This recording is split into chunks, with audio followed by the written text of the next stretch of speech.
You know, some people, you just look at them and you think you have them all figured out. That was how it was with my Auntie Shade. Ah, Shade. A beautiful woman, mid-30s, always dressed to kill, with a career that was going places. But she had one, let's call it a quirk. Auntie Shade could not stand children. And I don't mean she just preferred a quiet life. I mean she actively disliked them. We would be at a family gathering, maybe a wedding or a naming ceremony. And you know how our Nigerian mothers are. A new baby is like a hot owambe party everyone wants to attend. You'll see them passing the baby around.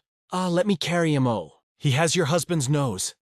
Give her to me, my hand is itching for a baby. Everyone would be cooing and smiling, but not Auntie Shade. She would be sitting in one corner, sipping her Chapman, with this invisible force field around her. If a mother, beaming with pride, even tried to stretch her baby's arms towards her, Auntie Shade would just freeze. She'd give this tight, polite smile that didn't reach her eyes and say something like, "Ah, no, no. No, he's fine with you. My hands are not clean." Or, "Be careful, oh, my perfume might irritate his skin." She had a million excuses. I saw it happen so many times. One Sunday after church, a friend of hers brought her toddler to say hello.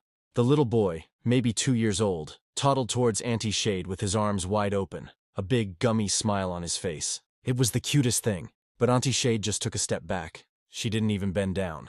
She just said, "Hello there," from a distance, and quickly changed the subject. The mother looked a bit hurt, but she just scooped her son up and moved on. We all just thought, ah, that's just Shade for you. She's not a children person. We just accepted it. Some people even gossiped, saying maybe she was barren and bitter, or maybe she was just wicked. You know how people talk. For years, that was the story. Auntie Shade, the beautiful, successful woman who hated kids. It was her identity. Then one day, I went to visit her. It was her birthday, and I brought her a small gift. The house was quiet. She wasn't her usual bubbly self. We were just gisting, and somehow the topic of her own childhood came up. I asked her what it was like growing up as an only child, and that's when the walls came down. She took a deep breath and looked at me, her eyes a bit glassy. She said, "You know, when I was about 6 or 7, all I wanted in the world was a brother or a sister. All my friends had siblings to play with, to fight with, to share secrets with. I was so lonely." She told me how she would pray every single night. "God, please give me a baby brother. Just one. I'll even share my meat with him." She would pester her parents constantly. "Mommy, when is my brother coming? Daddy, did you buy my sister from the market today?" She said her parents would just smile sadly and say, "Soon, my dear. God's time is the best." What she didn't know as a child was that her parents were desperately trying for another baby. They were going through their own silent, painful journey of doctor's appointments, hushed whispers, and prayers that felt unanswered. But all little Shade saw was that her one and only wish was not being granted. Then, one day, she made a decision. A decision only a child's heart could make. She told me, "I just got tired of waiting. I got angry. I decided that if I couldn't have a brother or a sister, then nobody else should have one either. If I had to be lonely, then everyone's baby was just a reminder of what I couldn't have." And just like that, a switch flipped in her heart. The longing turned into resentment. The little girl who desperately wanted a sibling grew into a woman who couldn't stand the sight of one. Every baby she saw wasn't just a baby, it was a symbol of her childhood loneliness. A fresh reminder of that deep, unanswered prayer. She wasn't rejecting the child. She was protecting that little 6-year-old girl inside her who was still hurting. She grew up with that mindset, building a fortress around her heart. Hating kids became her shield. It was easier to be the auntie who doesn't like children than to be the woman who was still, deep down, a lonely little girl. As I sat there, listening to her, I wasn't looking at Auntie Shade, the cold career woman anymore. I was looking at a little girl who had made a pact with her own pain. And for the first time, I understood. The excuses, the distance, the cold shoulders. It wasn't malice, it was a scar. A scar so deep, she had spent a lifetime pretending it wasn't even there. And in that moment, all I felt was a deep, profound sense of empathy for the woman I thought I knew. You see my Auntie Shade? Ah, that woman, she used to hate babies. And when I say hate, I mean she would literally recoil if a baby even breathed in her direction. If you showed her a cute baby picture on Instagram, she would just hiss and scroll past. What is so special about these noisy, crying little things? She would always say Auntie Shade was in her mid-30s, you know? A proper Lagos big girl. She had a good job, her own apartment in Lekki, a nice car. She was living the life. But she was single, and the reason was always the same. She'd meet a nice guy, everything would be going great, and then the kid conversation. The guy would start talking about having a family, about how he can't wait to be a dad. And Auntie Shade, she would just freeze up. "I'm not ready for kids," she'd say, every single time. And just like that, Another relationship would end. Poof, gone. She just couldn't stand the thought of being a mother. But then, everything changed. She went for this Owambe, one of these big Lagos parties, and she met him. Let's call him Uncle Tunde. This guy was tall, handsome, had a good job, and a smile that could melt butter. He was also in his mid-30s. Auntie Shade took one look at him, and I think she just decided, no, this one cannot pass me by. Not this one. And just like that, they started hanging out. It wasn't your usual dating, oh, it was intense. Late-night drives on the 3rd Mainland Bridge, dinners at fancy restaurants, and before we knew it, they were spending nights together. They were like a proper married couple, just without the rings. It was all passion, all romance. And you know, when you're caught up in all that, you tend to forget certain things. Auntie Shade, the woman who planned her entire life to avoid children, completely forgot that when a man and a woman get together like that, well, you know, things can happen. A few months passed. Then one day, Auntie Shade started feeling different. She was always tired. The smell of her favorite agusi soup suddenly made her want to vomit. And the biggest sign? Her period, which was usually as regular as the Lagos traffic, was nowhere to be found. She started getting suspicious. I don't know what is wrong with my body, oh. I just feel so strange. My mum just looked at her, and with a small smile, she handed her a little box, a pregnancy test. Auntie Shade looked at the box like it was a snake. She went into the bathroom, and she was in there for what felt like an eternity. When she finally came out, her face was pale. She was just staring at the 2 pink lines on the stick. Pregnant Auntie Shade, the baby hater, was pregnant. She was in denial for days. But she knew she had to tell Uncle Tunde.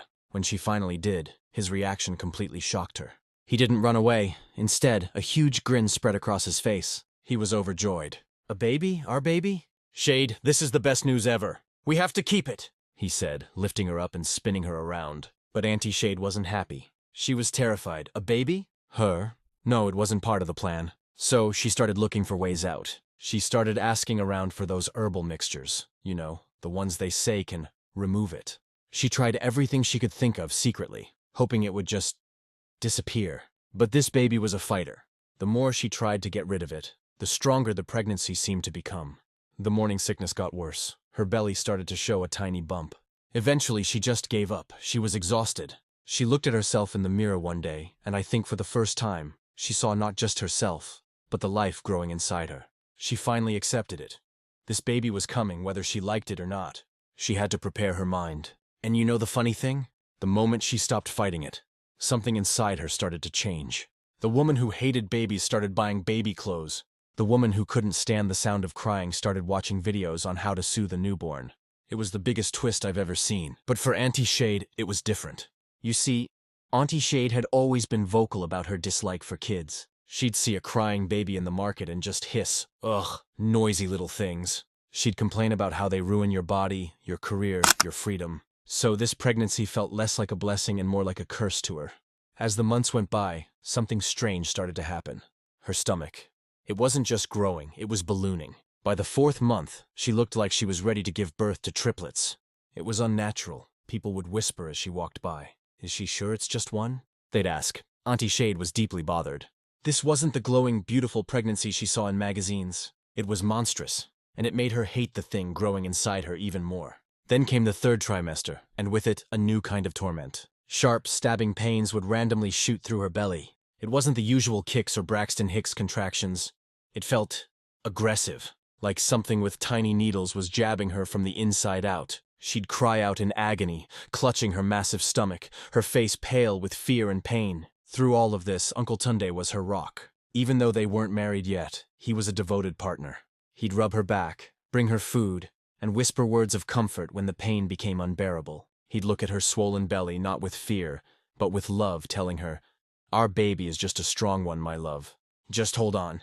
He was so excited to meet their child, completely oblivious to the darkness swirling in Shade's mind. Finally, the day of delivery arrived. It started with a scream that I don't think anyone in that hospital will ever forget. It was a sound torn from the depths of her soul, a mixture of terror and excruciating pain.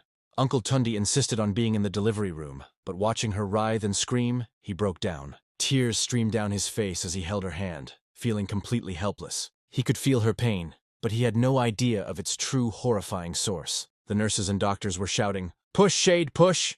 And she did. She pushed with every ounce of strength she had left. And then, Silence. A deafening, chilling silence filled the room. The baby was out, but there was no crying. Just a collective gasp of shock. The head doctor, a man who had delivered thousands of babies, took a step back, his eyes wide with disbelief. Auntie Shade, weak and panting, lifted her head. "What is it? Why isn't it crying? Let me see my baby." When the nurse, trembling, turned the small bundle towards her, the scream that followed was worse than any she'd made during labor. Because what lay in the blanket was not a human child. It was a porcupine. A living, breathing porcupine, covered from head to toe in sharp, glistening spikes. Its beady little eyes blinked in the harsh hospital light. The entire medical team was frozen, speechless. They had never, ever seen anything like it. This was beyond medicine, beyond science. When they finally brought Uncle Tunde back into the room, he saw the terrified faces and the strange, spiky creature.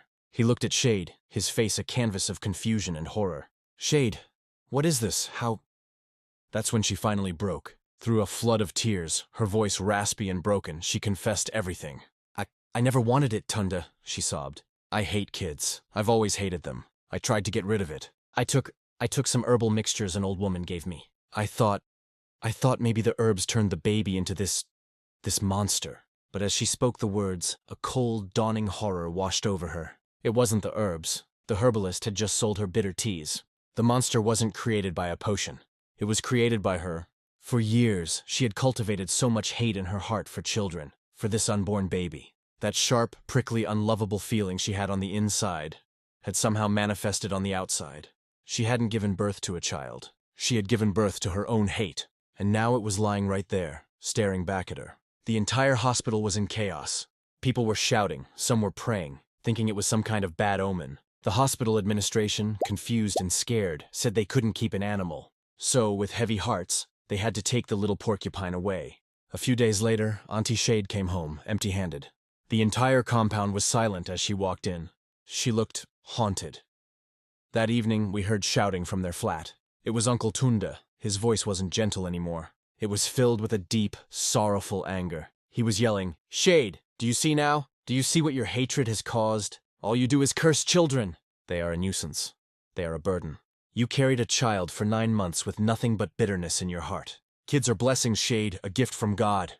Maybe the world heard your heart and gave you something you couldn't possibly love. Something spiky and difficult, just like the walls you build around yourself." The shouting stopped. And then, we heard a sound we had never ever heard from that flat before. The sound of Auntie Shade weeping.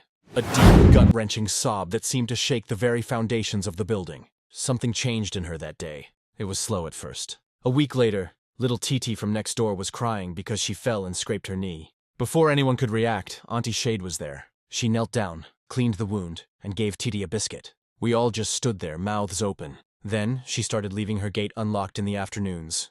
The same gate that used to be a fortress. The neighborhood kids, cautiously at first, started playing in her compound. She'd watch them from her window, and for the first time, there wasn't a scowl on her face. There was something else. Curiosity? Regret? With time, she realized she'd been wrong. She saw that kids weren't just sticky problems. They were funny, they were kind, they were surprisingly smart. They would bring her little flowers they picked, or draw her funny pictures. She learned their names, their favorite games, their little dramas. Her compound became the new play center for the street.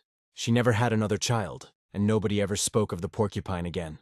It was like a strange, collective dream we all decided to forget. But we never forgot the lesson. Auntie Shade, the woman who hated children, became the neighborhood's grandmother. She learned, in the most bizarre way possible, that a heart, no matter how spiky on the outside, is made to love. And sometimes, you have to lose something impossible to realize what a simple blessing you've been rejecting all along. Thanks for watching. Kindly like, share with friends, and subscribe for more amazing stories.